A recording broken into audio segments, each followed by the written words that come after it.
नमस्कार दोस्तों, हिंदू धर्म में आप लोगों का बहुत बहुत स्वागत है।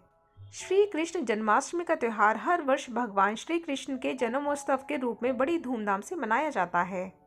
ये दिन भक्तों के लिए अत्यंत पवित्र होता है क्योंकि मान्यता है कि इस दिन की पूजा और भक्ति से सभी मनोकामनाएं पूर्ण होती हैं। जन्माष्टमी के अवसर पर की जाने वाली पूजा में कुछ खास नियम और विधियां होती हैं जिनका पालन करने से पूजा का प्रभाव बढ़ जाता है और भगवान की कृपा प्राप्त होती है। इस दिन व्रत रखना, भगवान की प्रतिमा या चित्र की आराधना करना और श्रद्धा से भजन कीर्तन करना बहुत महत्वपूर्ण होता है। साथ ही पूजा के दौरान शुद्धता और सादगी का विशेष ध्यान रखना चाहिए। जन्माष्टमी के ये नियम न केवल पूजा को सफल बनाते हैं बल्कि मन और आत्मा को शुद्ध कर अगले साल तक सुख समृद्धि का आशीर्वाद भी देते हैं। ऐसे में इन नियमों का सही तरीके से पालन करना हर भक्त के लिए जरूरी होता है। श्री कृष्ण जन्माष्टमी के दिन भगवान बाल गोपाल की पूजा करते समय ध्यान रखें कि आप कभी भी मुरझाए हुए या सूखे या बासी फूल ना चढ़ाएं। फूल भगवान की पूजा का एक महत्वपूर्ण हिस्सा होते हैं और ताजगी उनके प्रति श्रद्धा को दर्शाती है। यदि आप मुरझाए हुए फूल चढ़ाते हैं तो ये अपमान समझा जाता है और भगवान को ये पसंद नहीं आता है। इसके अतिरिक्त अगस्त के फूल, जिन्हें सेसबानिया ग्रैंडिफ्लोरा कहते हैं, भगवान कृष्ण को विशेष रूप से अप्रिय हैं। इसलिए इन फूलों का उपयोग जन्माष्टमी की पूजा में बिल्कुल भी ना करें। भगवान श्री कृष्ण का गायों से बहुत गहरा प्रेम और लगाव रहा है। वे स्वयं एक गाय चराने वाले थे और गायों को अपना माता पिता समान मानते थे। जन्माष्टमी के दिन गोवंश की सेवा करना, उनका सम्मान करना और कभी भी उनका अपमान ना करना अत्यंत महत्वपूर्ण होता है। यदि इस दिन गायों को सताया या परेशान किया गया तो पूजा और व्रत का फल अधूरा रह सकता है। इसके अलावा ऐसी क्रिया से भगवान कृष्ण नाराज हो सकते हैं, जिससे भक्त को उनकी कृपा प्राप्त नहीं होती। इसलिए जन्माष्टमी के दिन गोवंश की रक्षा और सेवा करें।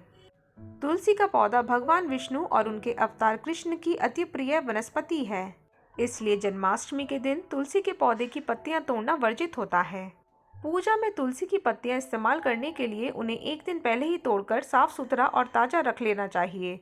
तुलसी के प्रति सम्मान भाव रखने से भगवान की प्रसन्नता होती है और पूजा का फल बढ़ता है।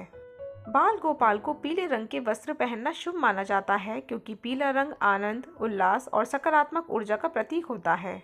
इसी कारण जन्माष्टमी के दिन स्वयं और पूरे परिवार के सदस्य पीले रंग के वस्त्र धारण करें।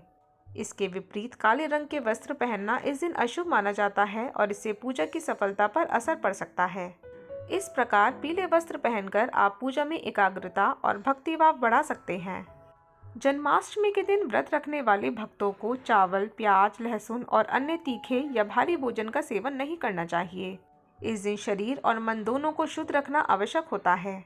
अधिक से अधिक ताजे फल, हल्का भोजन और जल का सेवन करें। साथ ही अपने मन को बुरे विचारों से दूर रखें क्योंकि शुद्ध मन से की गई पूजा में भगवान की कृपा अधिक होती है। घर के बड़े बुजुर्गों का सम्मान करना सभी पर्वों में अत्यंत महत्वपूर्ण होता है, लेकिन जन्माष्टमी के दिन ये और भी ज्यादा आवश्यक हो जाता है। यदि इस दिन किसी भी तरह के बड़े बुजुर्गों का अपमान होता है तो व्रत का फल अधूरा रह जाता है और बाल गोपाल की कृपा नहीं मिलती। इसलिए प्रयास करें कि पूजा का नेतृत्व घर के बड़े सदस्य ही करें और परिवार के सभी सदस्य उनका सम्मान करें। इससे घर में सुख, शांति और भगवान की विशेष कृपा बनी रहती है। तो दोस्तों, अगर आप लोगों को मेरा ये वीडियो थोड़ा सा भी हेल्पफुल लगा हो तो इसे लाइक और शेयर करना ना भूलिएगा और मेरे चैनल को सब्सक्राइब ज़रूर कीजिएगा। धन्यवाद।